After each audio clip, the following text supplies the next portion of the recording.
Lane Kiffin is absolutely living his best life at Ole Miss. Caleb Warren is coming back to school. We talked the transfer portal and kind of preview signing day. Tomorrow, Brad Logan is going to join a little bit later on in the show as well. This is the Locked On Ole Miss podcast. You are Locked On Ole Miss, your daily podcast on the Ole Miss Rebels, part of the Locked On Podcast Network, your team every day.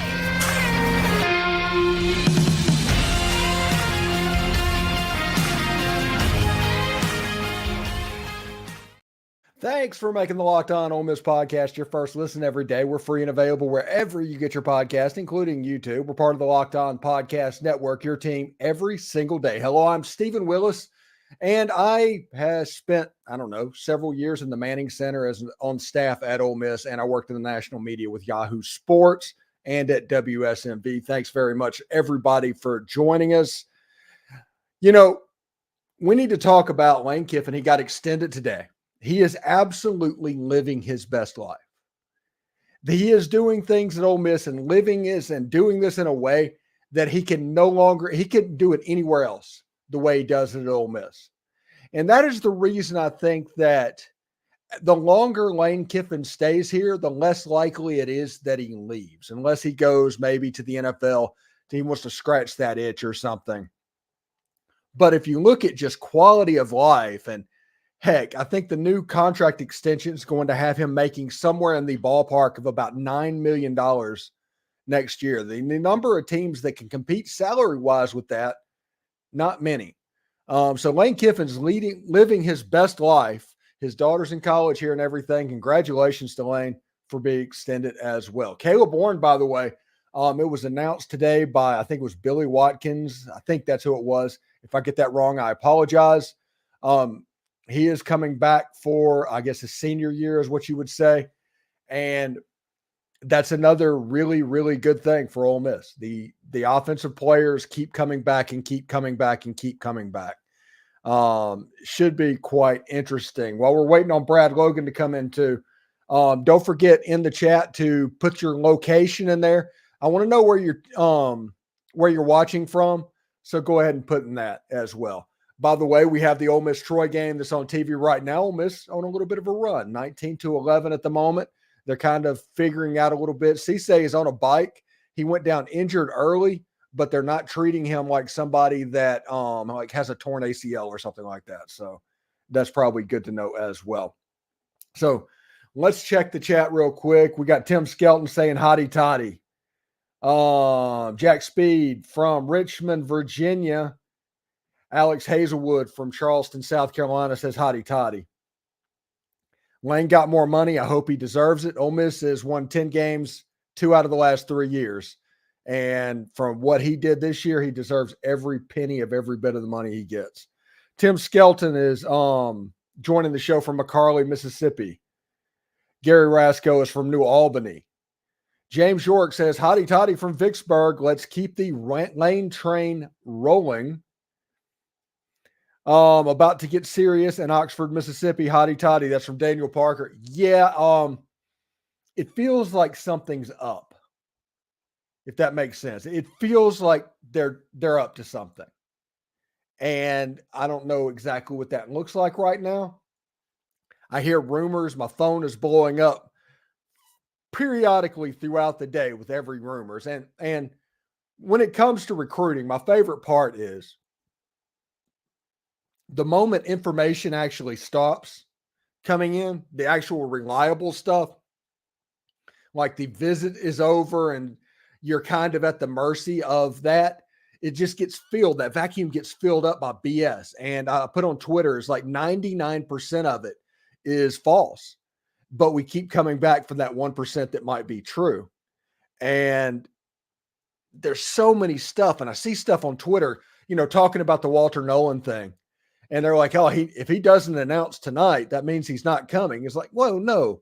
If he doesn't announce tonight, that still means he's one of the quicker announcements that Ole Miss has had. Because Walter Nolen is such a good player, I don't know, the expectations of a quick turnaround is greater when actually stuff like that goes slower naturally. So, I mean, nobody freak out what's going on. Nobody, Lane Kiffin is known for figuring out a way to get the most publicity possible. And I would expect that that would be something that he would consider in this situation as well. I genuinely think that he is going to be all right. Brad Logan is joining us as well right now. I'm gonna bring him in. Hey Brad, how you doing, buddy? You're on there. Good evening, sir. How are you? Pretty good. Okay. You're obviously out working, getting ready for signing day. You're going to be down in Houston, Mississippi with Inside the Rebels at William Eccles. What else is your plan for signing day? Well, the press conference will be at 2:00 with Lane Kiffin, and so we'll kind of get a kind of a recap on who Ole Miss finished up with, and then tomorrow night we'll have a big signing day. I guess you'd say extravaganza in Oxford for Inside the Rebel exclusive members.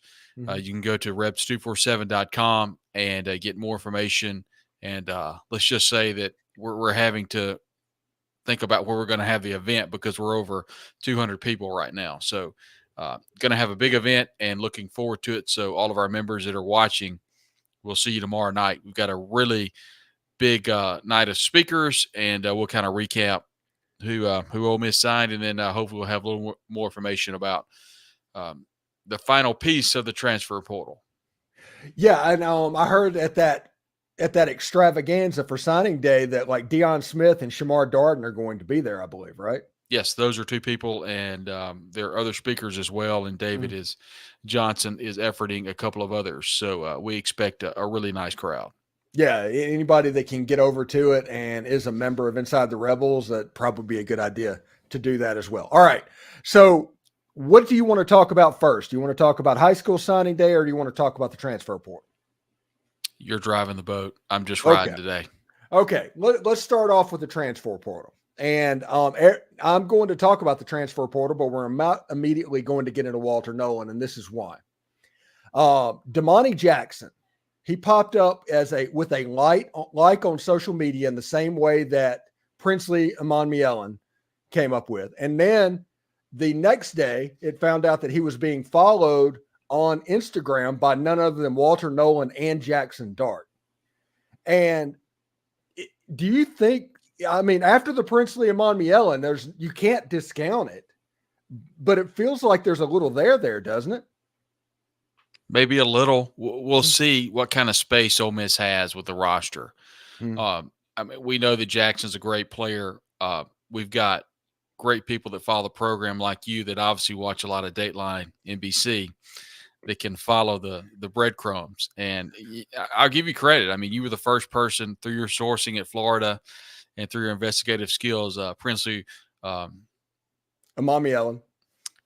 You found him early and stuck with that. And of course, now we know he's with the number one edge rusher. He's now going to be an Ole Miss Rebel. So, Jackson is definitely somebody that's out there. Look, this portal is crazy.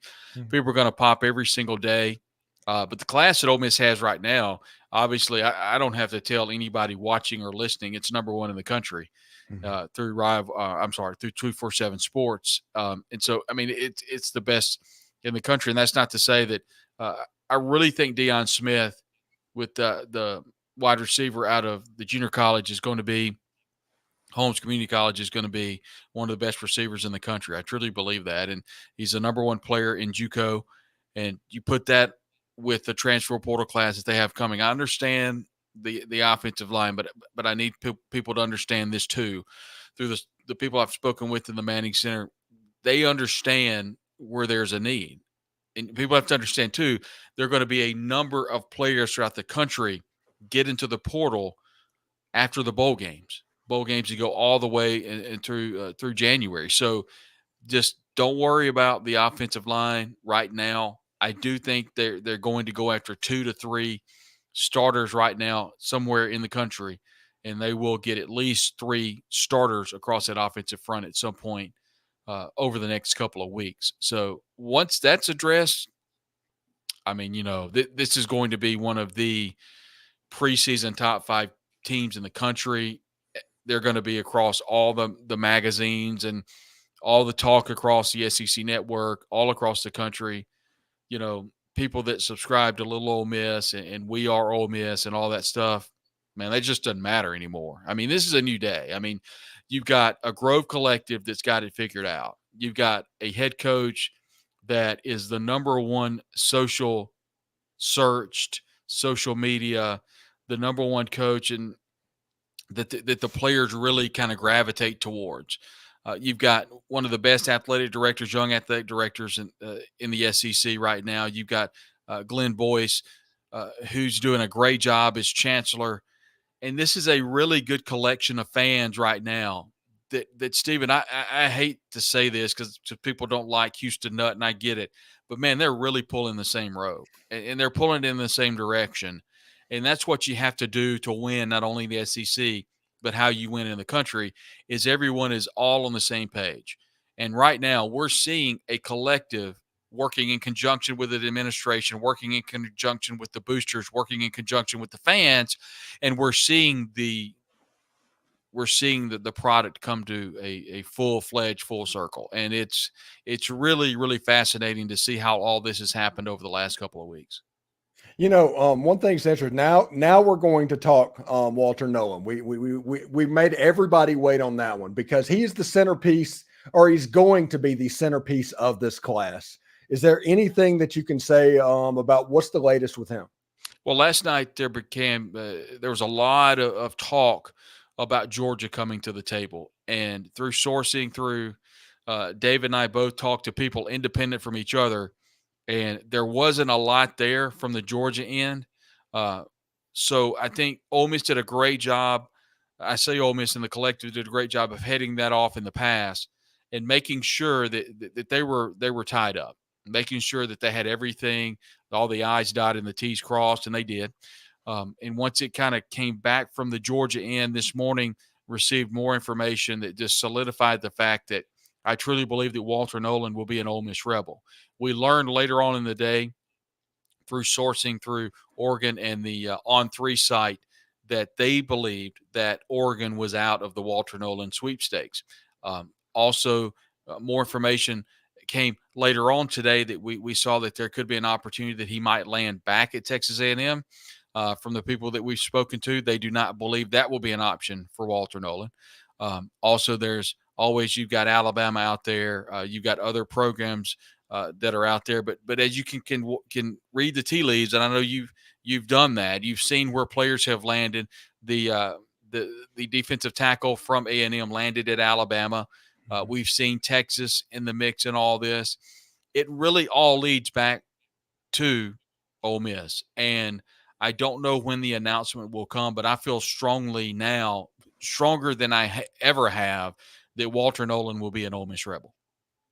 Yeah, and honestly, I'm hearing something similar. And I'm really interested because once that happens, and this is just my conspiratory thing and the way my mind works, I always look for the angle. And if you have something like this, wouldn't it be good to release it on early signing day to where you have that whole news cycle when everybody's focused on college football? I don't know that that's going to happen, but just like that's just the way my mind works. Yeah, Steve Wiltfong was able to catch up with Walter Nolen's dad after he visited with Ole Miss. David Johnson of 247 Sports reported that he saw Walter Nolen, his family, and he asked Walter what might happen. This is early Sunday morning, this past Sunday. Walter just smiled and very nicely said, "Man, just no comment, man. I just don't have anything to say." And then we would learn that Steve Wiltfong would write the story. His dad reporting that he wanted to take a couple of more visits before he makes a decision. We'll see if that happens. Everything that we learned this morning, it felt very positive from Ole Miss. There was a lot of positive momentum this morning that Walter Nolen was pretty much solidified to be an Ole Miss Rebel. Now, listeners and watchers and you understand that over the last couple of days that was not the case. There was a feeling out there that Oregon was making a push along with Georgia making a push. But everyone we talked to from the Georgia side basically said that we being Georgia, do not want to get into the sweepstakes of NIL. We have the pedigree of winning football games and winning national championships. We don't think we want to get in that game. So that just goes to show you that Ole Miss feels even better once that happens. Here's the thing. You look at what Ole Miss has been able to do in the NIL space. You look at what they've been able to do in the portal, and being in the position that they're in, not having to deal with Georgia if Georgia goes away, if Oregon is not a piece of the puzzle, then Ole Miss has done everything that it can. We learned later Sunday night after the interview with Steve Wiltfong dropped, was that we felt like that Walter Nolen himself, other people inside his camp, were comfortable with Ole Miss and were ready to make the decision. Some people in Nolan's camp were not ready to make that decision, so therefore it was not made at that time. We fast forward, and here we are. But at the end of the day, I think Ole Miss is in a good spot, and right now I think that Walter Nolen will be an Ole Miss Rebel. Yeah, if you listen to the rumors that I heard, and all of this, like I said, it's rumors, but through the Grove Collective and what I know of the Grove Collective, they said that the Ole Miss is maybe the best offer that has been given. I mean, they really stepped up to the plate. And then also I hear that Mom's Cooking comes into that. You have a chance to get her baby 50 miles away from home. That's going to play. And whenever I hear that right there, I think that Ole Miss is probably at the end going to be okay. I think Mom is going to win out in this situation. Well, I mean, you just look at sometimes in recruiting, it can be a lot of common sense.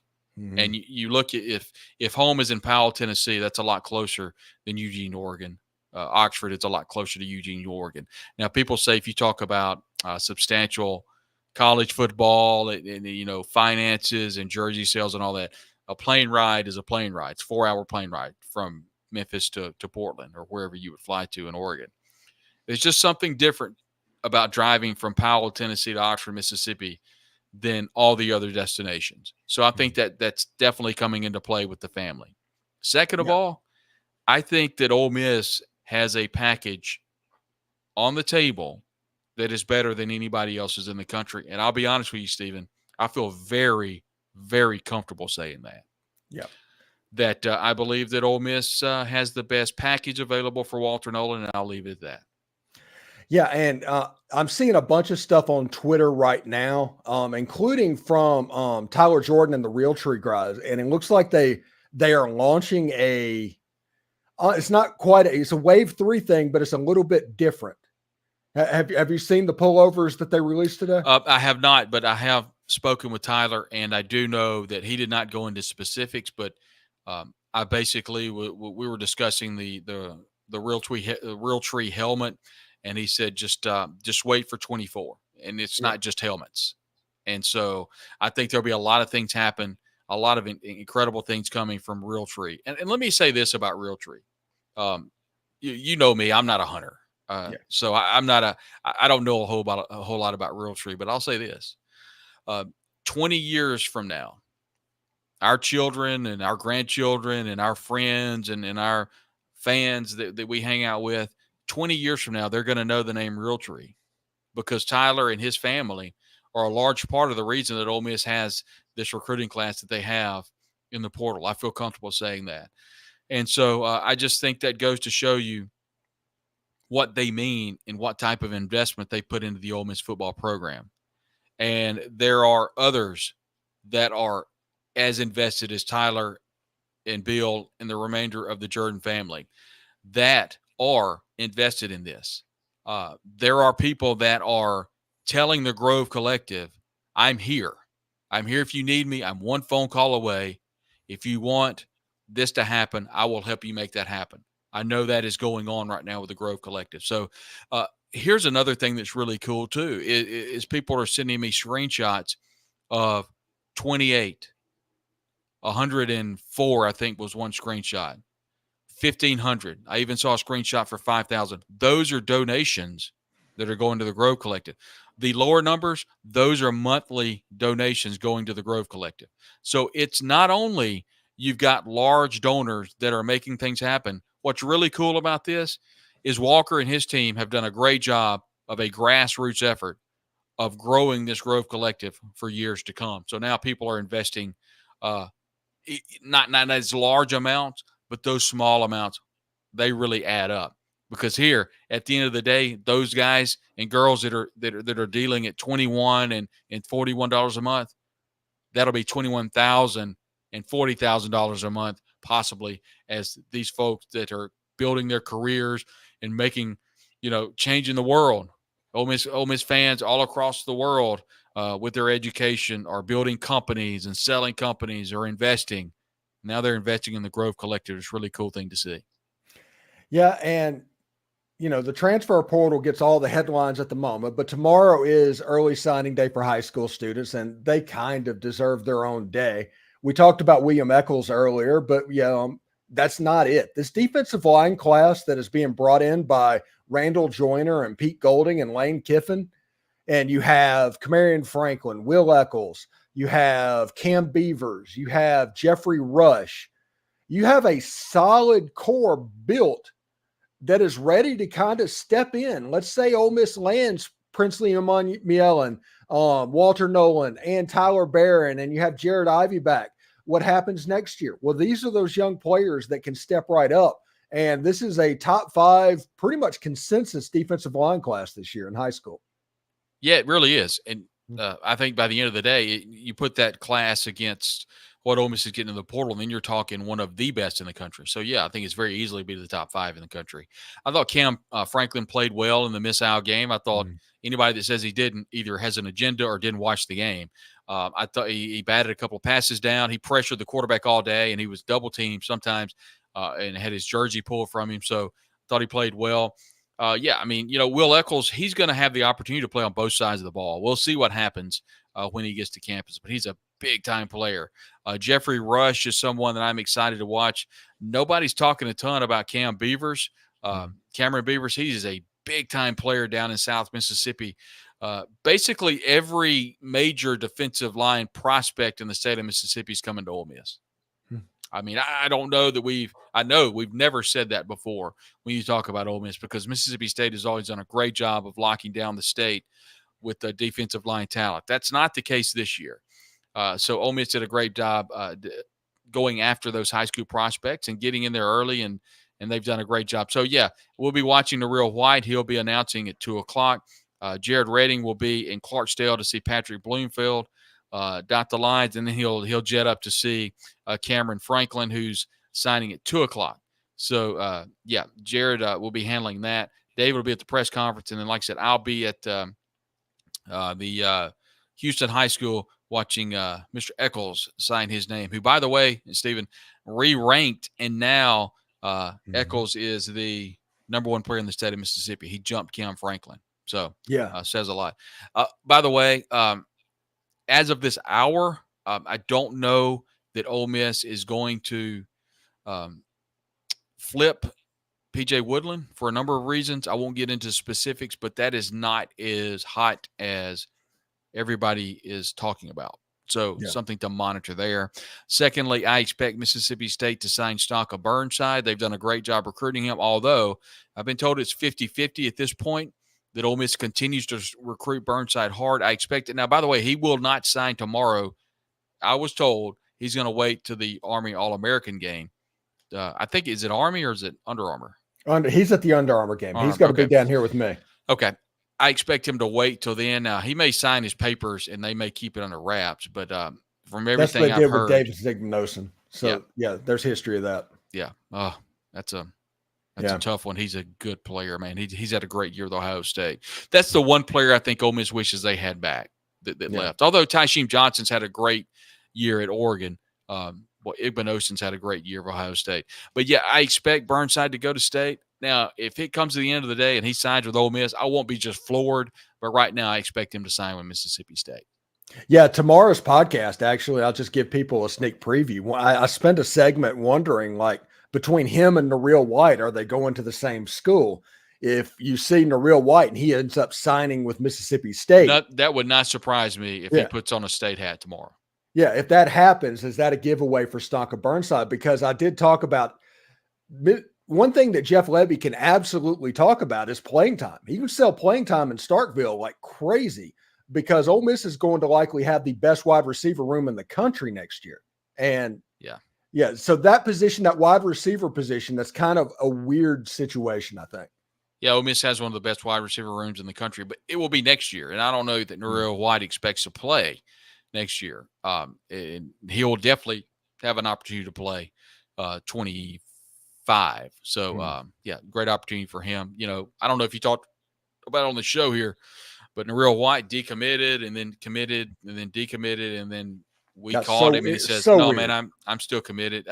I think a lot of it was Ole Miss really hit the portal hard, and I think he was like, "Man, I don't know about all this." But from what I've been told, Derek Nix has calmed that situation very much so, and he's set to sign with Ole Miss tomorrow. But I mean, who knows? I expect him to sign with Ole Miss, but I do think there's an outside shot that he signs with another program, either Arkansas or Mississippi State. Yeah, he's one of the prime drama signing day candidates. And also, Lane Kiffin is probably going to sign somebody that none of us know anything about. Yes, I expect that. Yep. Yeah, and something like that. So it should be a lot of fun as well. Anything you want to add, buddy? Nope, I've got to run. The phone's popping, so we've got to. Musa Cisse just went down with a knee injury, so we've got to see what's going on there. And then there's a couple of calls in. They showed him on the bike, by the way. Yeah, if it was an ACL good. or something major, he wouldn't be doing that. Yeah, that's good news.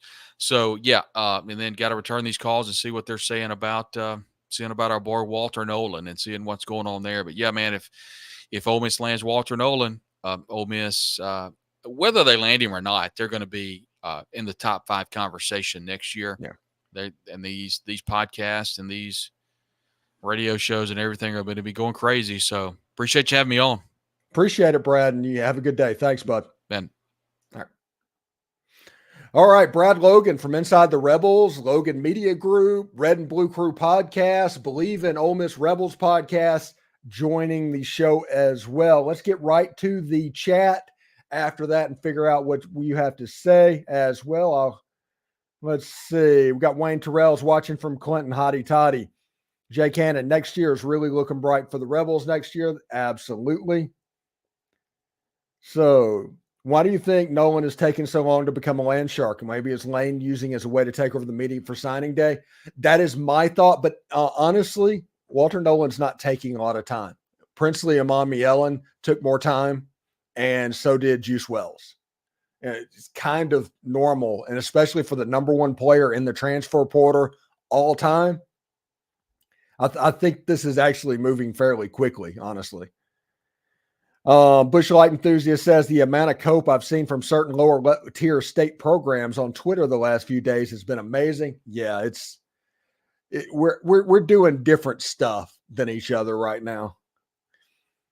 I've been on YouTube and the net all day today, and everybody is talking about our Rebels. Yeah, they should be. Ole Miss is absolutely tearing it up at the moment. Let's see. Gail Hanna, yes, and so happy. Lane desires an extension. Hottie Toddy from Olive Branch. Can't wait for 2024. Yeah. Very proud. I agree. Sky Quillen from Boonville, Northeast Community College, right? Right? Got it. Jeff Sessions from Gulf Breeze, Florida. Lane is the GOAT. Hottie Toddy from Brookhaven, Mississippi. James Hall with that. Kevin Chandler is a diehard Nittany Lions fan. With all due respect, Lane is going to come back down to earth when my Nittany Lions pull away in the second half of the Peach Bowl, 31-13. We are Ole Miss. All right. Word has it that Georgia made a play but didn't match up to Ole Miss, and his dad is holding things up. I do not want to talk about a family member as anybody being a problem. Everybody trying to look out for kids. That's the way they need to do and what they need to do. But at the end of the day, just like I told Brad, I'm in the camp that Ole Miss has probably the best NIL offer, and Ole Miss has being a little bit closer to mama. And I think that's going to win out as it goes. We got Kenny McCord from Ingomar. Hottie Toddy. Jeffrey Langley from Aiken, South Carolina. It's a relative of Hoppy Langley, Ole Miss legend field goal kicker. I think he was the field goal kicker that kicked against Notre Dame in 1977. D-Young Guitars from Salem, South Carolina. Tampa Zeke, every single member of Rebel Nation needs to understand how much Realtree has done for Ole Miss sports. It's absolutely amazing what they've done. Absolutely amazing. By the way, Ole Miss is currently leading by, I think, 9 points at halftime over the Troy Trojans. Hotty toddy, everyone. Natchez, Mississippi tapping in. This is Dale Rice. I watch and listen to all daily content. Thank you. Always take care of and like my everydayers. Thank you very much for that. Tampa Zeke again. One thing that no one is talking about is how underclassmen will be uplifted and made immeasurably better because of these transfers that are coming in. A rising tide lifts all boats. Everyone gets better. Pig Latin. I'm just going to call you Pig Latin. Don't know if it's been discussed yet, but Kiffin posted a flip-flop with his fish emoji in the last hour. Yeah, I just think that means he's home. That was only supposed to be like a slipper, I think. Tim Skelton, Kevin, Ole Miss 38, Penn State 17. I think it's more 34-31. I think it's going to look more like the Texas A&M game, minus the blocked field goal at the end. Todd Shearer is from Brandon, Mississippi. Kevin Chandler, we play football in the South. The Lions will be house cats. I like that, Dale. Very good. Tim Skelton's laughing. Thumbs up. Cisse has a brace on his knee and was in the team huddle with about 3 minutes left. Yeah, I think this may have been something where it's a contact type stuff, but it wasn't as bad as it could have been. Kyle Crook, are we concerned about not being able to pitch high school kids on coming here by hitting the portal so hard? No. Ole Miss is a porter school. The porter is the better option, and Ole Miss is having more success in the portal than the high school option. And if you think about it, we're going to discuss this on the podcast tomorrow morning. The way it's gone with this lawsuits happening, we are setting up transferring every year, which means a high school kid would probably be the least desirable kid if you can transfer 5 times because they have 5 times to renegotiate that contract. And how expensive would they be? Go out and find you a sophomore or a junior and kind of make do with that, in my opinion. AMJ 9211, Rocky Mountain, Andy Jones, C. Hotty Toddy. Brewer, Wicked Brewer, we really aren't, though, Outlaw. It's a balance. Lane tweeted an article on Evan Stewart. Everybody's going to tweet an article on Evan Stewart. Evan Stewart is amazing, and I guarantee you that Ole Miss is going to do whatever they can to get Evan Stewart. Whether they get it, I do not know, but they're going to try. It's like I said earlier in the year. You're not going to get everybody. You need to try to get everybody and make a few of them say no. Thanks for what you do, Steve, from Tupelo. Craig Bennett with that. Thank you very much for that. AMJ 9211, I'm going to donate to the Grove, y'all. Congratulations. Do that.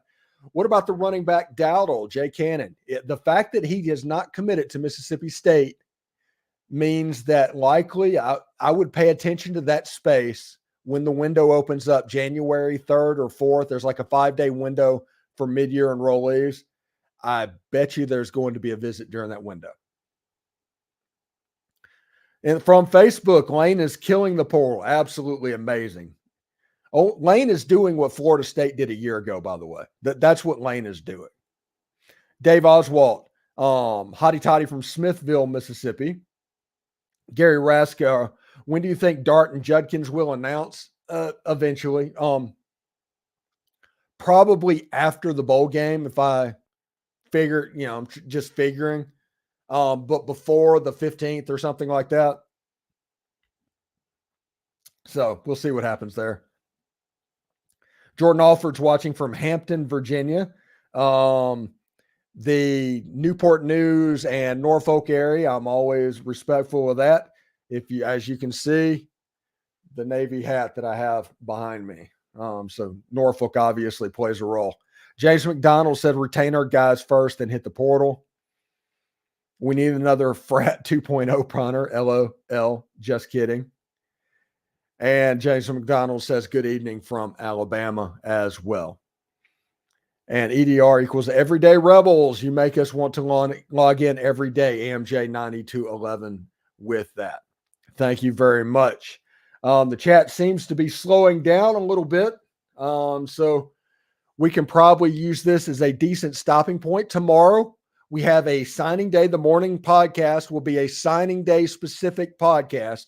The whole thing will be based off of early signing day. And tomorrow night, we're going to react to what happened one way or another. So we'll do another live stream tomorrow night at about the same time. So about 6:30, you can tune in and catch this show as well. Always a ton of fun. We're going to continue being on Walter Nolen watch. We're going to continue with all that in early signing day and see what was going to happen. And should be a lot of fun. Anyway, we'll catch you later. Toddy toddy.